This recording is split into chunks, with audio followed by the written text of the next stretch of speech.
हाँ, हमारे साथ मेहमान बने हुए संजय जी हमारे साथ हैं। 3 सीट हो गई एक से। और डेका साहब भी हमारे साथ हैं। संजय जी, ये जो बीजेपी की कोशिश थी कि जिस तरह से त्रिपुरा में जहां पर उनकी कोई जमीन नहीं थी, वहां पिछली बार उन्होंने अपने बूते पर सरकार बनाई, एक बार फिर वो सत्ता में वापसी करते दिख रहे हैं त्रिपुरा में। यही फार्मूला वो मेघालय में लाना चाहते थे कि मेघालय में भी अपनी ताकत बढ़ाई जाए, लेकिन लगता है कि उसमें उनको कामयाबी उतनी मिल नहीं पा रही है। एक से बढ़कर केवल 3 सीटें हो रही हैं, और अगर वोट की बात करें तो वोट जो पिछली बार मिला था उसमें 1% का घाटा हो रहा है। हालांकि जश्न मना रहे हैं, लेकिन अभी तक कुछ पक्का नहीं, क्योंकि अगर संगमा चाहे तो वो यूडीपी के साथ मिलकर के केवल सरकार बना सकते, उनको बीजेपी की जरूरत नहीं है। नहीं, बिल्कुल आप जो कह रहे हैं, अगर आप कोई पार्टी ये निर्णय लेती है कि हमें अकेले चुनाव लड़ना है, किसी पार्टी के साथ गठबंधन नहीं करना है, तो वो इसी के लिए होता है क्योंकि वो लॉन्ग टर्म गेन देखते हैं। उन्हें लगता है कि पार्टी का विस्तार होगा, पार्टी का जनाधार बढ़ेगा। मेघालय में वैसा होता हुआ तो दिखाई नहीं पड़ रहा, जिस बात का हम लोग बार बार जिक्र कर रहे हैं, 1 सीट से 3 सीट हो रहे हैं। शायद उसी का जश्न है जो बीजेपी के कार्यकर्ता मना रहे हैं। वोट प्रतिशत एक अच्छा आकलन हो सकता था कि क्या बीजेपी ने अपने पैर मजबूती से जमाई या नहीं जमाई स्टेट में, वैसा होता हुआ भी नहीं दिख रहा है जी। जिस बात का आप जिक्र कर रहे हैं, वोट प्रतिशत लगभग उतना ही है या 1-8% कम हो रहा है। लेकिन अगर आप त्रिपुरा की बात करें, त्रिपुरा में अच्छा प्रदर्शन है बीजेपी का। मुझे लगता है वोट प्रतिशत भी लगभग वैसा ही होगा, 1-2% उनका वोट कम होगा। नागालैंड में सहयोगियों के साथ उन्होंने अच्छा प्रदर्शन किया है। जिस बात का जिक्र किया जा रहा था कि ये लगातार सीटें ऊपर नीचे क्यों हो रही हैं, अगर आप मेघालय, त्रिपुरा और नागालैंड तीनों राज्यों में देखें तो पिछले 2 इलेक्शन को, 18 को देखें और 13 के चुनाव को देखें, लगभग 50 सीटें, 60 सीटों की असेंबली है, 47-48 सीटें, 3000 से कम के अंतर में इन सभी जगहों पर निर्णय होता रहा है। अगर 1000 से कम की बात करें तो पिछली बार त्रिपुरा में ऐसी 10 सीटें थी जहां पर जीत हार का अंतर 1000 से कम था। मेघालय में ऐसी 22 सीटें थी, 1000 से भी कम, 60 में से 22। और नागालैंड में 29 सीटें थी, 29। तो ये चलता रहेगा, 1000 से कम का अंतर। ये जरूरी बात है। एक बार एक काम करते हैं, मेघालय में जो क्लोज कॉन्टेस्ट है वो वाला ग्राफिक लोड करके अपने दर्शकों को दिखाएंगे। हमने त्रिपुरा का तो दिखाया, एक बार मेघालय में जो क्लोज कॉन्टेस्ट हो रहा है कि पहले जो फर्स्ट आ रहा है और जो सेकंड आ रहा है उसके बीच में गैप कितना है, वो हम अभी थोड़ी देर में लोड करेंगे और अपने दर्शकों को दिखाएंगे। लेकिन ये बड़ा आंकड़ा है जो संजय जी बता रहे हैं, 29 सीटें नागालैंड में, जहां पर कि 1000 से कम का मतलब नहीं, लेकिन आप ये भी देखिए, और 1000 से 10,000 को अगर जोड़ दे तो 10 सीटें और हैं, तो आप समझिए 39 सीटें। और प्रोफेसर कुमार, जो कॉन्स्टिट्यूएंसी है उसका साइज भी तो छोटा है। नागालैंड में कुल उतने ही मतदाता हैं लगभग जितने मेरे विधानसभा की सीट में है। देखिए, मेघालय की सीटें आ गई है कम अंतर वाली, 6 का अंतर है, कहीं 7 का अंतर है, कहीं 11 का, ये सारी सीटें जहां पर 200 से भी कम है, 500 था भूल जाइए। 500 से भी कम। काउंट कर लें कितना है, 1 2 3 4 5 6 7 8 9 10 सीटें ऐसी हैं जहां 200 से कम का, मतलब ये स्विंग अगर कर गया, बिल्कुल ये एजम्पशन लेकिन मानना पड़ेगा संकेत हमें कि ये सारी की सारी सीटें एक तरफा नहीं जाएंगी, नहीं जाएंगी। कहीं कांग्रेस है, कहीं टीएमसी तो प्रोबेबिलिटी है कि बीजेपी जो है, या प्रोबेबिलिटी मैं कह रहा हूं, लेकिन मुझे लगता है बीजेपी अपने दम पर, जैसे देखिए बीजेपी इसमें भी इस टॉप 10 कम वोट के अंतर में बीजेपी सेकंड नंबर पर 3 जगह है, तो ये एक बड़ी बात है। लेकिन एनपीपी जो है वो आप देखिए वो 2 जगह पीछे चल रही है, कम अंतर से, और वो भी देखिए वो सिंगल डिजिट में है, बिल्कुल 6 और 7। लेकिन ऐसा नहीं कि छोटे राज्यों में ही ऐसा कम अंतर होता है। हमने देखा था कि उत्तर प्रदेश में, बिहार में, इन बड़े राज्यों में भी कुछ सीटें ऐसी होती है जहां पर 500 से कम का, 200 से कम का अंतर होता है। बहुत कम होती है वैसी सीटें। उसका बिल्कुल सीधा सा लॉजिक है, वोटरों की संख्या ज्यादा, जिस बात का मैं जिक्र कर रहा था। नागालैंड में कुल मिला के लगभग 16 लाख वोटर हैं, और अगर आप साहिबाबाद विधानसभा क्षेत्र की बात करें तो वहां 13-14 लाख वोटर हैं एक विधानसभा क्षेत्र में, तो पूरा एक विधानसभा क्षेत्र पूरा एक राज्य के वोटर के बराबर है। देखा साहब, आपसे ये जानना चाह रहे थे कि क्या मेघालय में उम्मीद के मुताबिक नतीजा नहीं आया है? ऐसा है कि अभी जो रुझान आ रहे हैं इसमें संख्या थोड़ा सा कमी दिखा रहा है, तो इसके ऊपर अभी चिंतन बैठक होगा, किसे कहा किस तरह से थोड़ा सा कमी, सीट की संख्या कमी हो रहा है, उसके ऊपर थोड़ा चर्चा होगा, तो उसके बाद ही हम बड़ा बता पाएंगे। पर ऐसा नहीं कि आपको ये भारी पड़ गया कि आपकी जो सहयोगी थे, इसका सरकार आपने 5 साल तक मिलकर चलाया, आप उस पर हमला करते रहे चुनाव प्रचार के दौरान, जबकि वो चुप रहे, उन्होंने एक शब्द नहीं बोला आपके बारे में, लेकिन आप उनके ऊपर हमला करते रहे, तो शायद लोगों को ये पसंद नहीं आया मेघालय में। नहीं, हमला करने का बात ऐसा नहीं है। देखिए, जब हमने चुनाव लड़ा था, हमारा सिर्फ वहाँ पे 2 एमएलए था इस चुनाव से पहले, और हमारा सिर्फ 1 मंत्री था वहाँ उसमें। तो हमने जितने यहाँ से इंफ्रास्ट्रक्चर डेवलपमेंट के लिए जितने भी सारी चीजें देखी, वहाँ पे जो हमको कम लगा, जो कम दिखाई दिए, उसके ऊपर हमने बातें किया। लोगों को एक बात बताइए, मैं सीधी सीधी बात पूछूं जी, आप वहां गठबंधन में थे जी, उसके बाद फिर आप चुनाव अलग अलग लड़े, उसके बाद आपने पानी पी पी के कोसा, ठीक है। अब आप मुझे ये बताइए कि अब जब इस तरीके के समीकरण बन रहे हैं जिसमें आप जूनियर पार्टनर रहेंगे, तो ऐसे में आप साथ आएंगे, और अगर आएंगे तो फिर उन बयानों का क्या? अच्छा, ये सारे जितने भी है अभी एनडीए की पार्टनर ही थे, हमारे एनडीए की दल ही थे सारे। अच्छा, सब अपने हो गए? नहीं, एनडीए के अभी भी चुनाव जब हमने लड़ा अलग अलग लड़ा, वो विषय अलग है। चुनाव क्योंकि एक हर दल का संगठन का एक विषय होता है कि जब अपने दलों का पूरा संगठन का पूरा प्रदेश में विस्तार करना आपने होता तो है। इस सरकार को करप्ट बोला, आपने सरकार को बेईमान बोला, भ्रष्ट बोला, फिर आप कैसे वापस जाएंगे?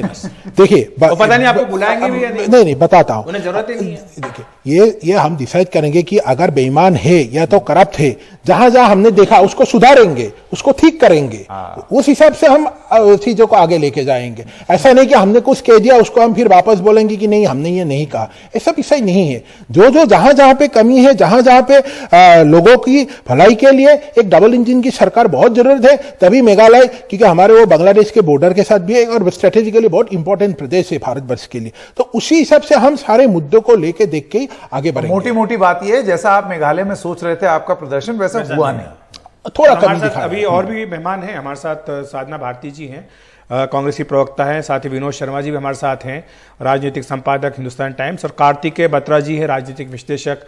आप तीनों का भी बहुत बहुत स्वागत है। सबसे पहले साधना जी, आपके पास ही आऊंगा, आपकी क्या टिप्पणी है कांग्रेस पार्टी की? क्या आपको कहीं से कहीं कोई उम्मीद नजर आ रही कि नॉर्थ ईस्ट में आपका रिवाइवल के संकेत कहीं से मिल रहे हो?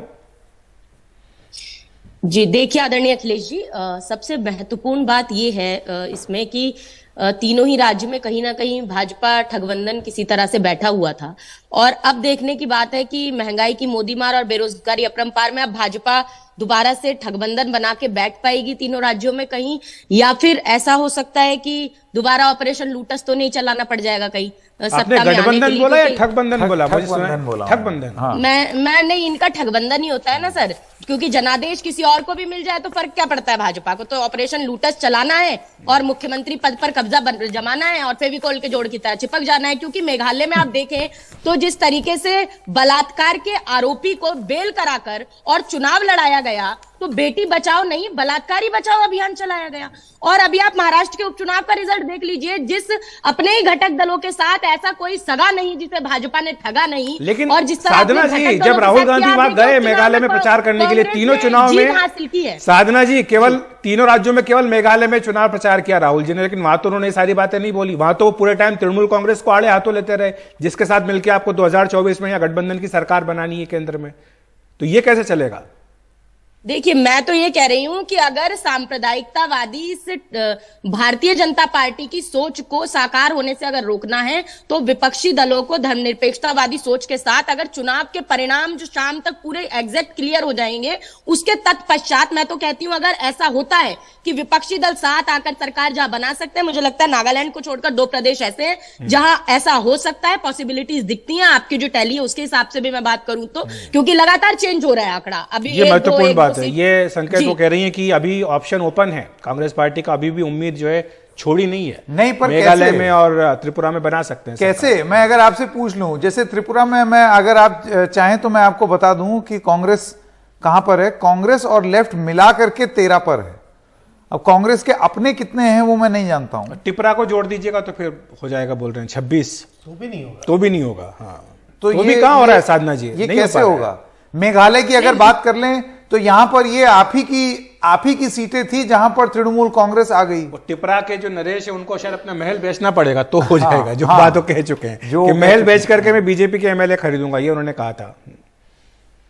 आप मुझसे पूछ रहे हैं क्या? जी आपसे ही पूछ रहे थे कि आपका नंबर बन नहीं रहा है, क्योंकि जो आप मुझे कह रही हैं। आवाज बहुत क्लियर नहीं आ रही और संकेत जी की आवाज बिल्कुल भी साफ नहीं आ रही है। शायद मेरे तरफ से नेटवर्क इशू है कुछ, लेकिन मैं इतना जरूर ये चीज अपनी तरफ से स्पष्ट कर देती हूँ कि मेरा ये मानना है कि ठीक है, अभी आंकड़ा जो आप कह रहे हैं, जो आपका उसमें, वो भी मैं मानती हूँ, और ये जनादेश को हम तो बिल्कुल सराखों पर रखते हैं, इसमें हम कोई दौमत और दोहराए नहीं है। देखिए, हार जीत लगा रहता है, लेकिन जो जनादेश है उसको लगातार, उस मैंडेट को कहीं ना कहीं जनादेश को मारकर और अपनी ऊपर रखकर किस तरह भाजपा करती है, मैं उसकी खिलाफत में हूं। और दूसरी चीज, जो महिला, जो मेघालय जहां बेटियों का बोलबाला है, आप जानते हैं, उस जगह पर एक बलात्कार के आरोपी को चुनाव लड़ा देना, और अभी पीछे भी चल रहे थे, मैंने सुना था। और महाराष्ट्र में जो जी, और जिस तरीके से महाराष्ट्र के अंदर उपचुनाव जीते हैं, जो भाजपा की परंपरागत सीट रही है, कभी हारी नहीं भाजपा। चलिए, तो मैं अभी वापस कहीं ना कहीं काम हो रहा है। वापस वापस आएंगे और इस उपचुनाव के बारे में भी बात करेंगे। कार्तिकेय जी और विनोद जी आपके पास भी आएंगे। एक दरअसल एक एक्सक्लूसिव इंटरव्यू है हमारे पास। केंद्रीय कानून मंत्री किरण रिजिजू, उन्होंने पूर्वोत्तर राज्यों में जो चुनाव हुए हैं और जो नतीजे और रुझान आ रहे हैं, उस पर बात की हमारे सहयोगी रवीश रंजन शुक्ला से। आइए सुनते हैं। क्या लग रहा है सर, इस रिजल्ट पर क्या प्रतिक्रिया? नहीं, रिजल्ट देखिए, पूरे नॉर्थ ईस्ट में भारतीय जनता पार्टी आज बहुत मेहनत से काम कर रहे हैं, और जिसके वजह से इलेक्शन में भारतीय जनता पार्टी को समर्थन भी दे रहे हैं। ये देश के लिए भी अच्छी बात है। काम करेगा तो चुनाव जीतेगा, तो यही डेमोक्रेसी का नियम है। नागालैंड में भी सर अच्छा प्रदर्शन, सब जगह अच्छा होगा। तो हमारे साथ विनोद जी भी बने हुए। विनोद जी, आप किस तरह से देखते हैं 2023 के पहले 3 विधानसभा चुनाव ये थे, और इसमें ऐसा लग रहा है कि तीनों ही राज्यों में बीजेपी अपने सहयोगियों के साथ सत्ता में वापसी कर रही है। कर्नाटक का चुनाव सिर पर खड़ा है बीजेपी के, जहां पर कि उसकी सरकार है, सत्ता में वापसी का वहां वो प्रयास कर रही है। तो ऐसे में क्या उसका मनोबल बढ़ेगा, या आपको लगता है कि इनका ज्यादा असर नहीं होगा, ये लोकल फैक्टर्स वाले चुनाव थे? देखिए, नॉर्थ ईस्ट का जो चुनाव होता है वो तुम जानते हो अखिलेश, वो उसी के पास जाता है ज्यादातर जो सत्तारूढ़ दल होता है केंद्र जी। और ये हमने इतिहास है नॉर्थ ईस्ट का। बदकिस्मती ये है कि नॉर्थ ईस्ट में और गोवा जैसी स्टेट्स में जो छोटी स्टेट्स के बारे में पैरवी की जाती थी कि वो बेटर एडमिनिस्ट्रेट होती हैं छोटी स्टेट्स में, वह पॉलिटी कभी भी स्टेबल नहीं रहती, और कोई भी पार्टी जो है वो जनता के मैंडेट का प्रयास करते हुए किसी भी तरीके से जो जिसके पास सत्ता है वो वहां सरकार बना सकती है। और वहां रुझान रहता है लोगों का कि दिल्ली से दोस्ती करके ही हमारी तिलांजलि होगी, हमारा जो विकास है वो हो सकता है। तो अगर त्रिपुरा में 2-4 सीटें कम भी होती हैं भारतीय जनता पार्टी की, तो माजी का जो एक्सपीरियंस है वो ये बताता है कि सरकार भारतीय जनता पार्टी ही बनाएगी, जैसा कि उनके कई प्रवक्ताओं ने आकर टीवी चैनल्स पे बोल रहे हैं कि सरकार तो हम ही बनाएंगे वहां, और जाहिर है कि वही बनाएंगे, क्योंकि जो आप आंकड़े देख रहे हैं उसमें किसी को बहुत बड़ा पहल नहीं है किसी भी अलायंस को, और अगर बीजेपी 2 से पीछे रह जाती है और दूसरी अलायंस आगे हो जाती है तो वो सरकार भी अगर बन भी जाती है तो स्थायी नहीं रहेगी, क्योंकि जब छोटे आंकड़ों वाली लेजिस्लेचर पार्टी है तो उसको तोड़ना बहुत आसान हो जाता है। और मैं ये नहीं कह रहा हूं कि ये प्रतिभा सिर्फ भारतीय जनता पार्टी में ही है, माजी में भी पहले भी ऐसा हुआ है, लेकिन हाल ही के वर्षों में ये कुछ ज्यादा हो रहा है। और नॉर्थ ईस्ट इसकी मिसाल है, और गोवा इसकी मिसाल है, मेघालय इसकी सबसे बड़ी मिसाल है, जहां पर आज के दिन मिला जुला रिजल्ट आया है। तो मैं समझता हूं कि नॉर्थ ईस्ट में जो पॉलिटिक्स है उसको बड़े रिफॉर्म्स की जरूरत है, और उसमें जो कहा जाता है, जो सुप्रीम कोर्ट की टिप्पणी है MBA के केस में, महाराष्ट्र विकास अघड़ी के केस में, जब वो उनके वकील कौल साहब को सुन रहे थे तो उन्होंने कहा था कि यह प्रक्रिया खत्म होनी चाहिए कि कोई भी MLA जो किसी पार्टी की टिकट से जीतता है वो जो मनमानी अपने सदन में करके सरकारें पलट दे, क्या उसके अनुसार जजमेंट आएगा सुप्रीम कोर्ट का, ये तो देखने वाली बात है। लेकिन मैं समझता हूं यहां पर भारत के लोकतंत्र के हित में और पॉलिटिकल पार्टीज की पर्सनल एम्बिशंस को अलग करके इंडिविजुअल एम्बिशंस को अलग करके ये सोचने की जरूरत है कि जो जनता का निर्णय है उसका ही इस्तकबाल होना चाहिए।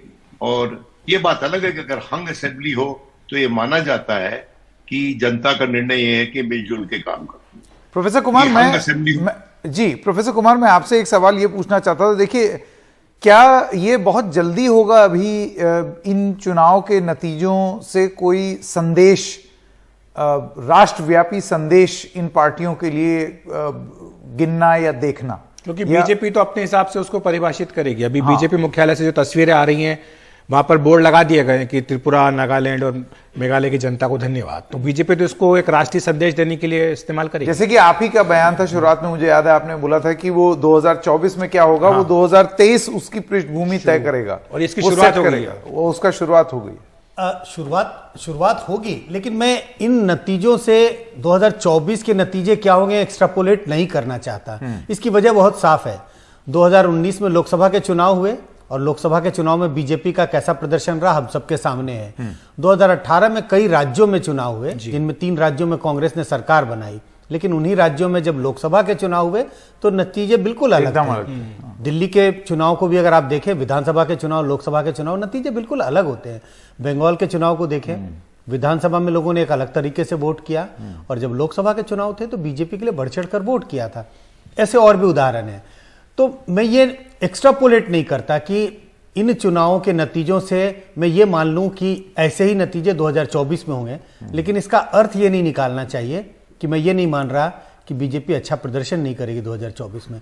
इन चुनाव के नतीजों को अलग भी अगर हम रख के देखें तो मुझे लगता है 2024 के चुनाव में तो बीजेपी सबसे आगे दिखाई पड़ रही है।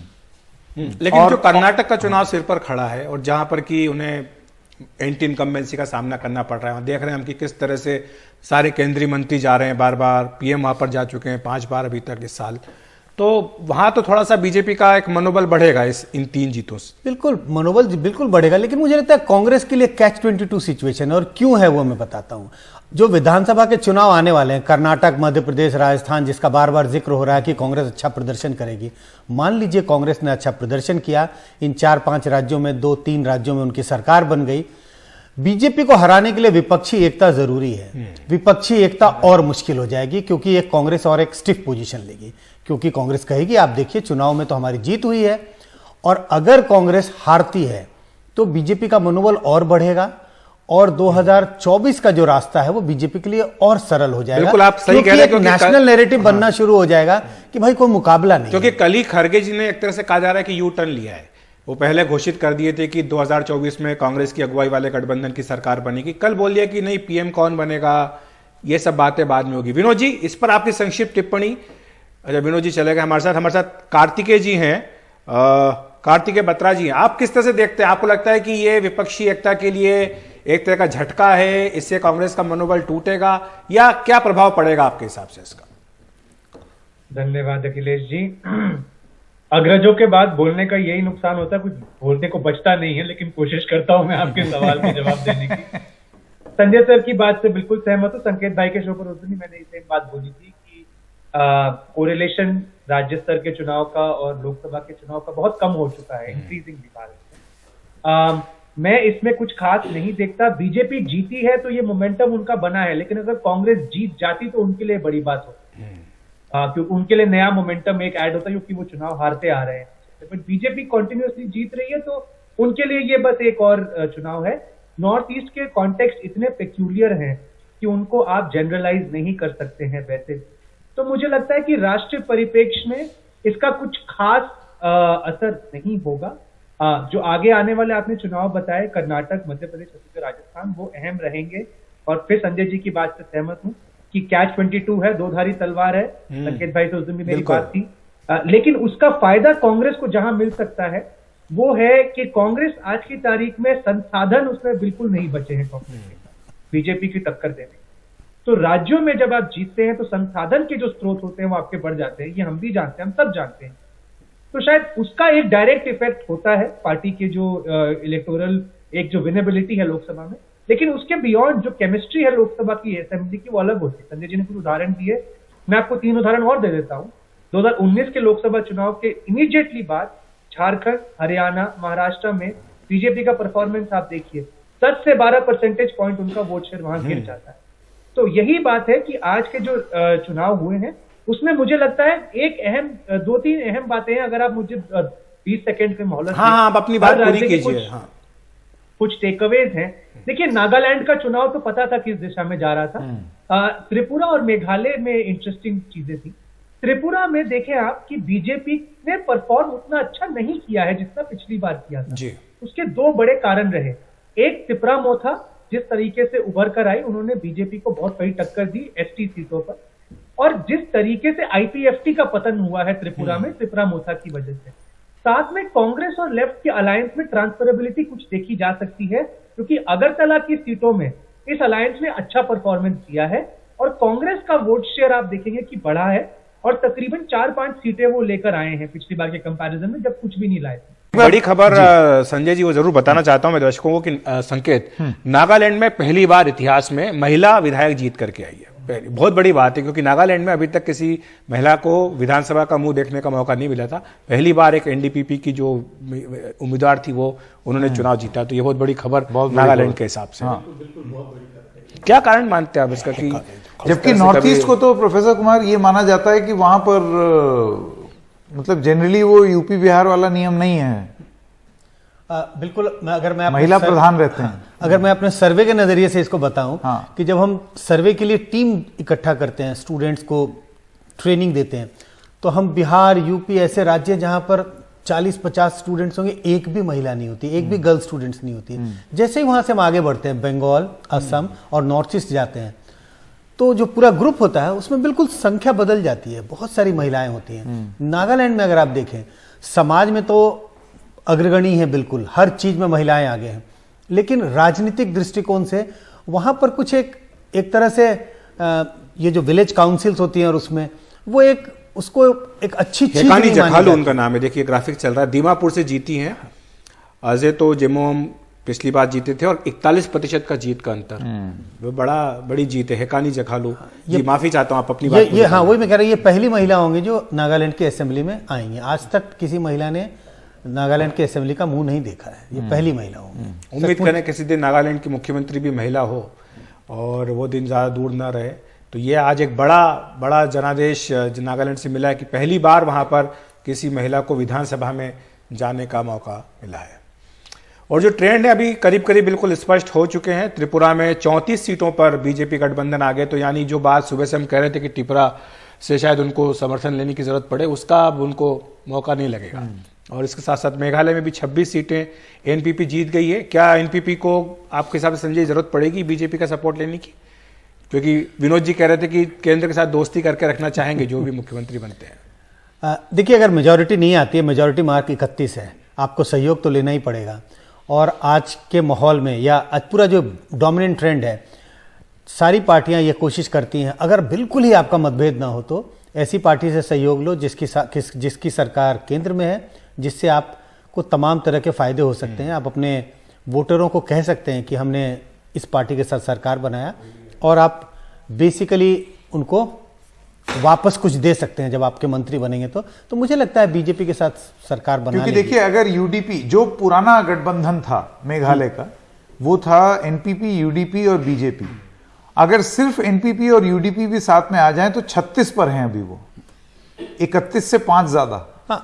मुझे लगता है कि शायद उनकी कोशिश होगी कि हम बीजेपी को साथ लेके चलें, जिससे तमाम तरह के ये जो डबल इंजन की सरकार जिसका बार बार जिक्र किया जाता है बीजेपी के द्वारा भी, तो ये रीजनल पार्टी भी इस बात का एक तरह से प्रचार कर सकती है कि अब हम डबल इंजन की सरकार में हैं और हम राज्य को, जनता को फायदा पहुंचाने जो मैसेजिंग की बात मैं कह रहा था थोड़ी देर पहले, बीजेपी चाहेगी कि राष्ट्र में संदेश जाए। शाम को 7 बजे संकेत प्रधानमंत्री नरेंद्र मोदी बीजेपी मुख्यालय पहुंचेंगे और तीनों ही राज्यों की जनता को धन्यवाद देंगे, बीजेपी के कार्यकर्ताओं को भी बधाई देंगे कि किस तरह से कॉनरेड सांगमा बोल रहे हैं एएनआई पर, जरा उसको कट करते हैं।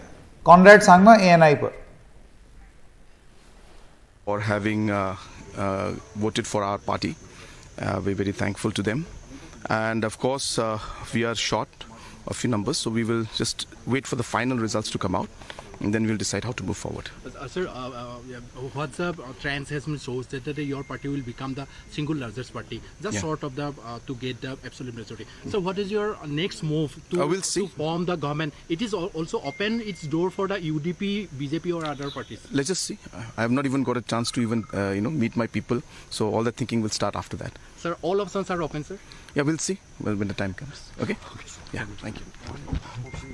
बिल्कुल ऐसी चुप्पी पकड़ी है गठबंधन पर, क्योंकि इनका इंटरव्यू हमने भी किया था पहले और उसमें बहुत कुरेदने की कोशिश की, जानने की कोशिश की, लेकिन वो बोले नहीं। लेकिन जैसी तस्वीरें अखिलेश जी अभी थोड़ी देर पहले सौरभ गुप्ता दिखा रहे थे, वहां मतलब सबसे कम सीट पाई भारतीय जनता पार्टी, सबसे आगे थी जश्न मनाने में मेघालय में, और सामूहिक जश्न था। हाँ। उसमें दूसरी जो पार्टी है उन्होंने भी जश्न मनाया। लेकिन इसमें एक महत्वपूर्ण बात यह है जो हम सुबह से लगातार जिसका जिक्र करें, सीक्रेट मीटिंग का। हाँ, वो जो गुप्त बैठक है वो हो चुकी है हेमंत बिस्व शर्मा के साथ संगमा जी ये की। पता है आपको प्रोफेसर कुमार? वो ऐसी गुप्त मीटिंग हुई जिसका जो सबको कि पता है, होटल रेडिसन ब्लू में हुई, जिसमें चाय पी गई और मतलब मुझे ऐसा लगता है ये इतनी गुप्त थी कि सारे जर्नलिस्ट इसका हवाला दे रहे हैं। बता दिया गया कि ये गुप्त थी, लेकिन सबको पता है इसके बारे में। तो वो एक बड़ा क्लियर संकेत वहां से मिल रहा है कि किस तरह से बीजेपी वहां पर रहेगी जिसका जिक्र हम कर रहे थे।